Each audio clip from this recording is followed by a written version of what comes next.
नमस्कार, मी संदीप देसाई। बुलेटिनच्या सुरुवातीलाच एक ब्रेकिंग बातमी आपण बघणार आहोत। प्लाझ्मा थेरपीवरून केंद्र आणि राज्य सरकारमध्ये विसंगती पाहायला मिळते। प्लाझ्मा थेरपी कोरोना रुग्णांसाठी धोकादायक असल्याचं केंद्राच्या आरोग्य खात्याने म्हटलेलं आहे। मान्यता नसल्याने प्लाझ्मा थेरपी बेकायदेशीर असल्याचं सुद्धा केंद्रीय आरोग्य मंत्रालयाच्या पत्रकार परिषदेमध्ये स्पष्ट करण्यात आलेलं आहे। प्लाझ्मा थेरपी प्रायोगिक तत्वावर आहे, उपचार पद्धती म्हणून ICMR ची मान्यता नाही आहे असं सुद्धा केंद्रीय आरोग्य मंत्रालयाने पत्रकार परिषदेमध्ये स्पष्ट केलेलं। त्यामुळे केंद्र सरकार आणि राज्य सरकार यामध्ये प्लाझ्मा थेरपीवरून थोडीशी विसंगती असल्याचं पाहायला मिळत आहे।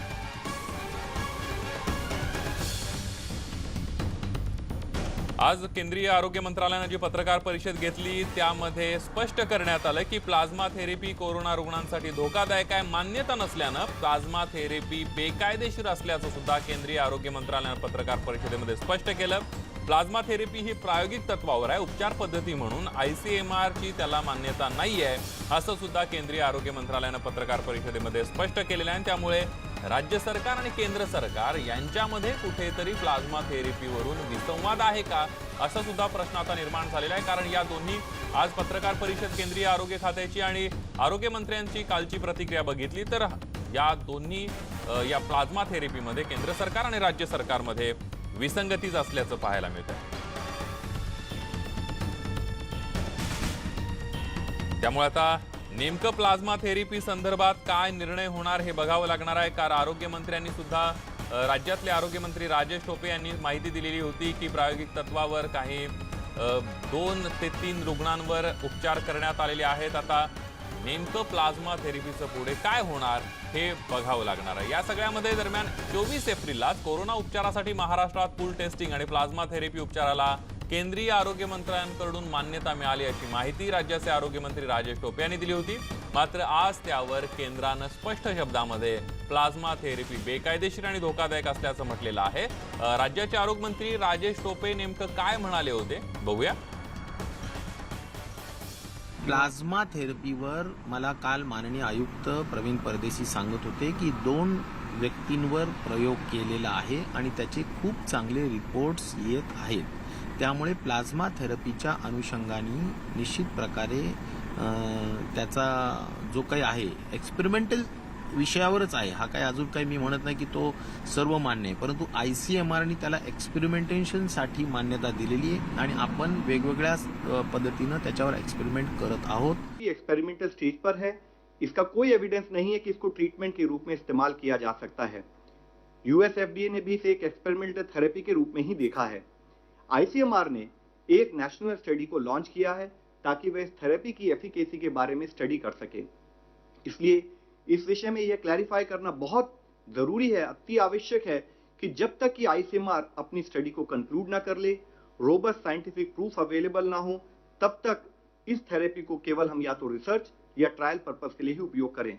इनफैक्ट जो प्लाज्मा थेरेपी है, अगर इसको हम प्रॉपर तरीके से प्रॉपर गाइडलाइंस के तहत इस्तेमाल ना करें तो इससे लाइफ थ्रेटनिंग कॉम्प्लिकेशंस भी हो सकती हैं।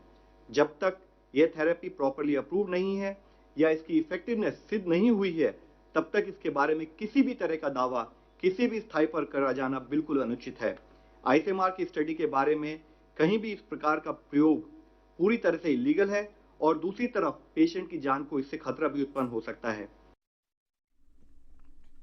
आपण बघितलं या सगळ्यामध्ये प्लाझ्मा थेरपीवरून केंद्र सरकार आणि राज्य सरकारच्या आरोग्य खात्यामध्ये विसंगती असल्याचं पाहायला मिळतंय। प्लाझ्मा थेरपी कोरोना रुग्णांसाठी धोकादायक आहे, मान्यता नसल्याने प्लाझ्मा थेरपी बेकायदेशीर असल्याचं पत्रकार परिषदेमध्ये स्पष्ट करण्यात आलेलं आहे। केंद्रीय आरोग्य मंत्रालयाची जी पत्रकार परिषद झाली यामध्ये स्पष्ट करण्यात आलेलं आहे। तर उपचार पद्धती जी आहे ती प्लाझ्मा थेरपी ही प्रायोगिक तत्वावर आहे आणि त्यामुळे ICMR ची त्याला मान्यता नसल्याने ती बेकायदेशीर असल्याचं सुद्धा केंद्रीय आरोग्य मंत्रालयाने स्पष्ट केलंय।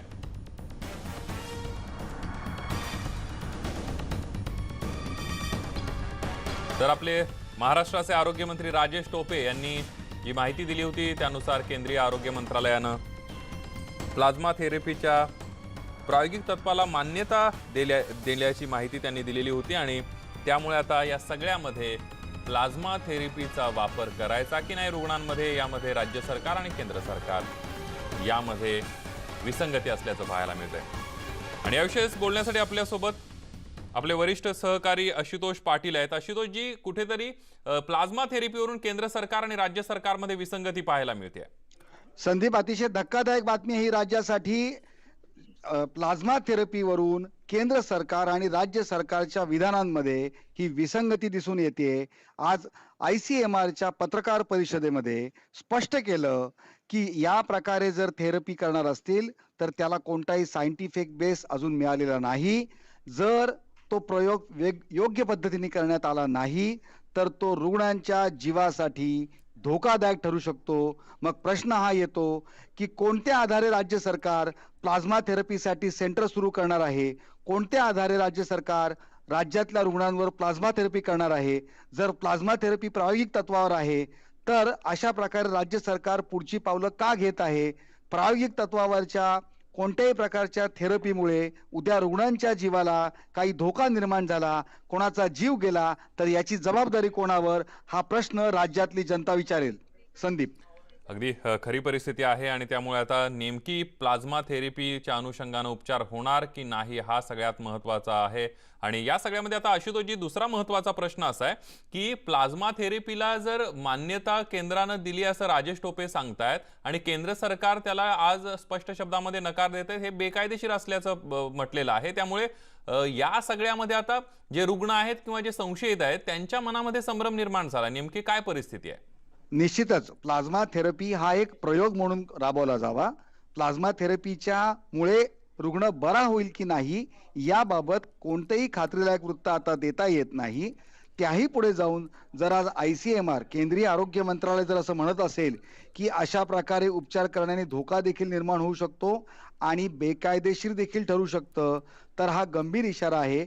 या बातमीच्या मागे आणखीन एक पैलू आपल्याला बघावा लागेल की केंद्र सरकार आणि राज्य सरकार ह्याच्यामध्ये विसंगती आहे का, वाद आहे का, आणि ह्या कोरोना उपचार पद्धतीच्या वरून हा वाद समोर येतोय का हे देखील पाहावं लागेल. एकीकडे ह्याचे राजकीय संदर्भ देखील तपासून पाहावे लागतील. राज्यामधलं सरकार विशेषतः उद्धव ठाकरे यांना अजूनही विधान परिषदेवर राज्यपाल नियुक्ती होण्यासाठी विलंब होतो आहे आणि अशा पार्श्वभूमीवर राज्य सरकार आणि केंद्र सरकार यांच्यातला जो राजकीय तणाव आहे याची पार्श्वभूमी या सगळ्या निर्णयामागे आहे का, या सगळ्या विधानांमागे आहे का, हे तपासून पाहावं लागेल. संदीप, अगदी आशुतोषजी, धन्यवाद तुम्ही दिलेल्या या संपूर्ण माहितीबद्दल. आपण बघितलं आपले वरिष्ठ सहकारी आशुतोष पाटील आपल्या सोबत होते आणि प्लाझ्मा थेरपीवरून केंद्र आणि राज्य सरकारमध्ये विसंगती पाहायला मिळते. प्लाझ्मा थेरपी कोरोना रुग्णांसाठी धोकादायक आहे, मान्यता नसल्यानं प्लाझ्मा थेरपी बेकायदेशीर असल्याचं सुद्धा केंद्रीय आरोग्य मंत्रालयानं पत्रकार परिषदेमध्ये स्पष्ट केलंय. प्लाझ्मा थेरपी प्रायोगिक तत्वावर आहे, उपचार पद्धती म्हणून ICMRची त्याला मान्यता नसल्याचंही केंद्रीय आरोग्य मंत्रालयानं पत्रकार परिषदेमध्ये स्पष्ट केलंय. मात्र या सगळ्यामध्ये 14 एप्रिललाच कोरोना उपचारासाठी महाराष्ट्रात पूल टेस्टिंग आणि प्लाझ्मा थेरपी उपचाराला केंद्रीय आरोग्य मंत्रालयाकडून मान्यता मिळाली अशी माहिती राज्याचे आरोग्यमंत्री राजेश टोपे यांनी दिली होती. मात्र आज त्यावर केंद्रानं स्पष्ट शब्दामध्ये प्लाझ्मा थेरपी बेकायदेशीर आणि धोकादायक असल्याचं म्हटलं. त्यामुळे थोडीशी विसंगती केंद्र आणि राज्यामध्ये पाहायला मिळते आहे. यानंतर बघूयात राज्यातली एक राजकीय बातमी. राज्यातील सर्व कॅबिनेट मंत्री राज्यपालांच्या भेटीला गेलेले आहेत. मुख्यमंत्र्यांच्या नियुक्तीबाबत राज्यपालांना विनंती करण्यात येते. उपमुख्यमंत्री अजित पवारांच्या नेतृत्वाखाली सर्व मंत्री राजभवनावर दाखल झालेले आहेत. सरकारमधील सर्व महाविकास आघाडीचे मंत्री, विधिमंडळातील नेते राज्यपालांना भेटले आहेत. विधान परिषदेमध्ये रिक्त जागेवर उद्धव ठाकरेंची नियुक्ती करण्याचं पत्र राज्यपालांना दिलं होतं, मात्र त्यावर निर्णय झालेला नाहीये. त्यानंतर मंत्रिमंडळानं राज्यपालांना स्मरणपत्र पाठवलेलं आहे, त्यावरही निर्णय घेण्यात आलेला नाहीये. त्यामुळे मंत्रिमंडळातील सर्व मंत्र्यांनी राज्यपालांची भेट घेऊन मुख्यमंत्री उद्धव ठाकरेंची नियुक्ती विधान परिषदेवर करण्यासाठी स्मरणपत्र देण्यात आलेलं आहे. राज्यपालांनी लवकरात लवकर निर्णय घेऊ असं आश्वासन दिल्याची माहिती जयंत पाटील यांनी दिलेली आहे.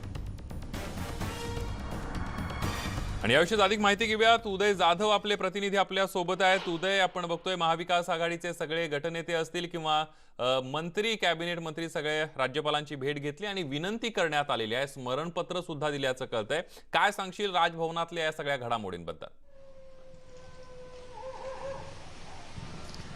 संदीप, आपण एकीकडे बघतोय की एकीकडे जग असेल, देश असेल, आपलं राज्य असेल, हे कोविड-19 विषाणूशी लढा देत आहे तर दुसरीकडे महाराष्ट्रात पडद्यामागून खूप मोठी राजकीय घटना देखील घडत आहेत. थोड्याच वेळापूर्वी राजभवनवरती राज्यपालांना भेटण्यासाठी विनंती करण्यासाठी राज्यातील उपमुख्यमंत्री आणि त्याचबरोबर इतर ज्येष्ठ कॅबिनेट मंत्री जे आहेत ते आले होते. उपमुख्यमंत्री अजित पवार यांच्या नेतृत्वाखाली महाविकास आघाडीचे सर्वच ज्येष्ठ नेते स्वतः जातीने ते उपस्थित होते आणि मुख्यमंत्री उद्धव ठाकरे यांचा जो कालावधी आता उरलेला आहे, 1 महिन्याचा कालावधी उरलेला आहे, 6 महिन्यात त्यांचा कालावधी असतो, 28 मे पर्यंत त्यांची मुदत आहे. त्या मुदतीपूर्वी जे विधान परिषदेच्या 2 सदस्यांची जागा रिक्त झालेली आहे त्याबद्दल राज्य मंत्रिमंडळाने पहिल्यांदा जो प्रस्ताव पाठवला होता त्यानंतर काल पुन्हा मंत्रिमंडळाची बैठक झाल्यानंतर एक स्मरणपत्र जे आहे ते पुन्हा एकदा राज्यपालांना पाठवण्यात आलं होतं.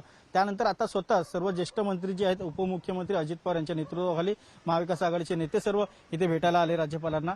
राज्यपालांबरोबर त्यांची चर्चा झाली सविस्तर. राज्यपालांनी त्यांचं म्हणणं देखील ऐकून घेतलेलं आहे आणि या सर्व ज्येष्ठ नेत्यांनी मंत्र्यांनी जी विनंती केलेली आहे त्यावरती सुद्धा राज्यपालांनी आम्ही लवकरच याबद्दल विचार करू असं आश्वासन दिलेलं आहे. ते प्रत्यक्षात कधी उत्तर धन्यवाद तुम्ही दिलेल्या या संपूर्ण माहितीबद्दल. या सगळ्यामध्ये कॅबिनेट मंत्री जयंत पाटील यांनी या भेटी संदर्भात काय माहिती दिली आहे बघूया.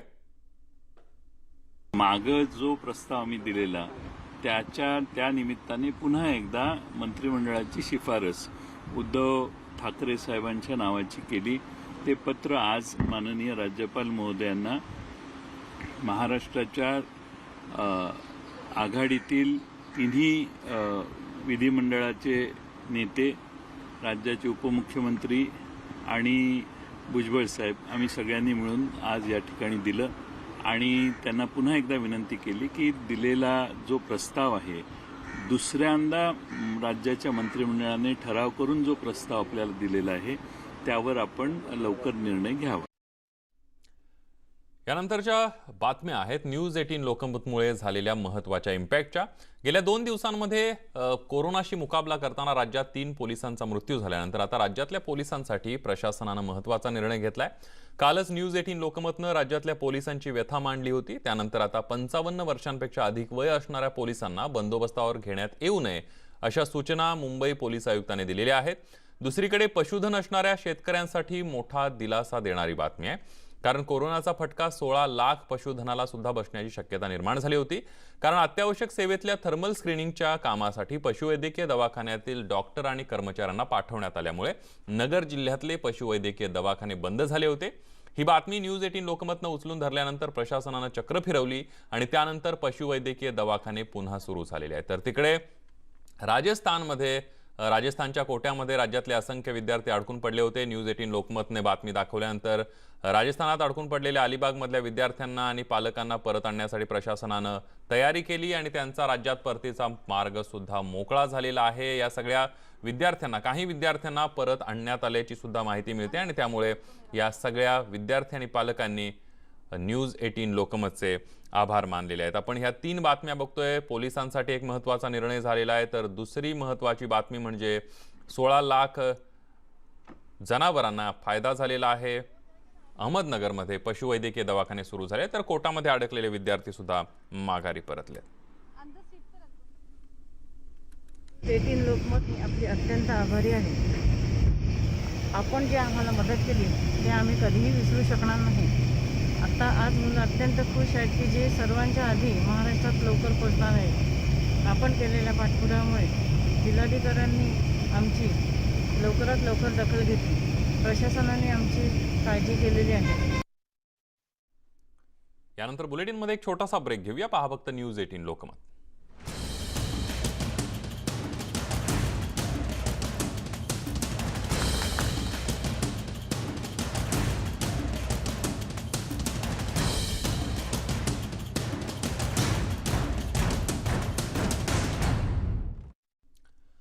यानंतर बघूयात भेंडवड घटमांडणीचं भाकीत. देश मोठ्या नैसर्गिक आपत्तीमध्ये सापडणार, सर्वांनी संघटित होऊन देशावर येणाऱ्या संकटाशी लढा करावा लागेल असं भाकीत भेंडवड घटमांडणीमध्ये करण्यात आलंय. तर देशाचा राजा कायम राहील मात्र त्याच्यावर प्रचंड ताण असेल असं भाकीत सुद्धा करण्यात आलेलं आहे. की यावर्षी साधारणतः पावसाचं म्हटलं तर पाऊस चांगला आहे. चांगलं वर्ष आहे पावसाचं. पहिला महिना जो जून साधारण पाऊस आहे आणि दुसरा जो महिना आहे जुलै तो चांगला आहे. तिसरा थोडा कमी अधिक दाखवते, चौथा पण चांगला आहे पाऊस, अवकाळी पाऊससुद्धा भरपूर आहे. तसेच काही भागात पूर परिस्थिती निर्माण होण्याची भीती आहे, कारण पुरी जी असते हे पृथ्वीचं द्योतक असते, पुरी त्यातली गायब आहे.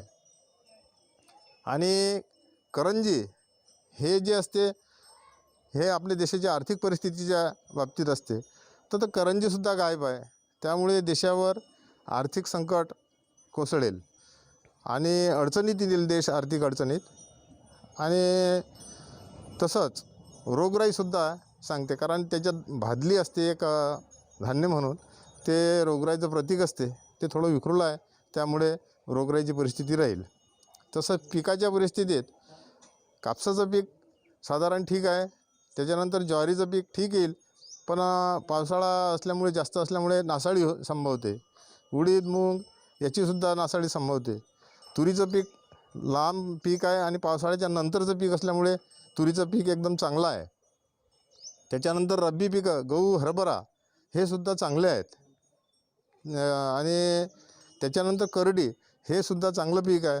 करडी हे आपल्या देशाचं संरक्षण खातं आहे, तसंच ते सुद्धा कायम असल्यामुळे आपल्याला कोणतीही भीती नाही. आणि मसूर हे परकीयांचं द्योतक असते, त्याच्यात थोडा आत बाहेर आहेत ते, त्यामुळे घुसखोरी जे आहे परकीयांकडून, शेजारील राष्ट्राकडून, ती घुसखोरी सुरू राहील. म्हणजे याप्रमाणे. तसंच राजा जो आहे हा राजा कायम आहे, पण राजा थोडा तणावात राहील, कारण देशाची आर्थिक परिस्थिती बिघडणं म्हणजे त्याचा राजावर मानसिक तणाव येतच असतो.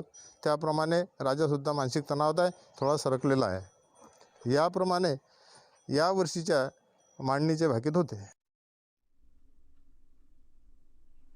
यानंतर एक छोटासा ब्रेक घेऊया. पहा फक्त न्यूज 18 लोकमत.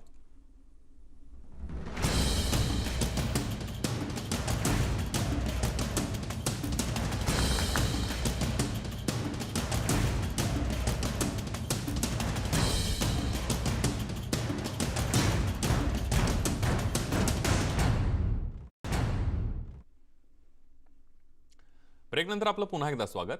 औरंगाबाद, नवी मुंबई, वसई विरार या 3 महापालिकांवर प्रशासक नेमण्याच्या हालचाली निवडणूक आयोगानं सुरू केल्यात. नगरविकास खात्याला तसं पत्र निवडणूक आयोगानं पाठवलेलं आहे.